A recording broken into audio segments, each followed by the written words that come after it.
స్టాలిన్ కొడుకు ఉదయనిధి స్టాలిన్ ఆ మధ్యన సినిమా యాక్టర్గా 4-5 సినిమాలు చేసినట్టున్నాడు.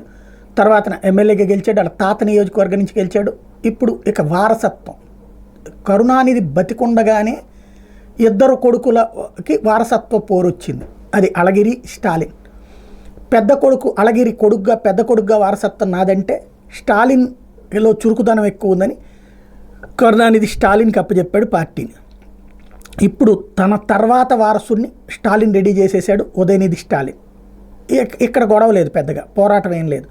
ఉదయనిధి స్టాలిన్ని ఉప ముఖ్యమంత్రిగా చేసి తద్వారా భవిష్యత్తులో డిఎంకేకి అంటే తర్వాతి తరానికి కూడా ఇక్కడ ఏంటంటే ప్రాంతీయ పార్టీల్లో ఇప్పుడు తెలుగుదేశం పార్టీ ఏంటి ఎన్టీఆర్ గారి తర్వాత చంద్రబాబు ఉన్నారు కాబట్టి ఇంతకాలం పాటు పార్టీ నడిచింది. ఇప్పుడు నెక్స్ట్ లోకేష్ ఉన్నారు కాబట్టి ఇక పార్టీకి డోకా లేదు అన్నటువంటిది కార్యకర్తలు ఒక ధైర్యం నింపడం అనేది ఎట్లా ఉంటుందో అట్లాంటి కాన్సెప్ట్ ప్రాంతీయ పార్టీలకి ఆ ధైర్యం భవిష్యత్ నాయకుడు సో అన్నటువంటిది ధైర్యం ఇవ్వడం. ఇప్పుడు కేసీఆర్ కనుక కేటీఆర్ని పెట్టినట్టు ముందు అదే తరహాలో ఇప్పుడు అక్కడ ఉదయనిధి స్టాలిన్ని ఏకంగా డిప్యూటీ సీఎం చేయడానికి ప్రిపేర్ అవుతున్నాడు.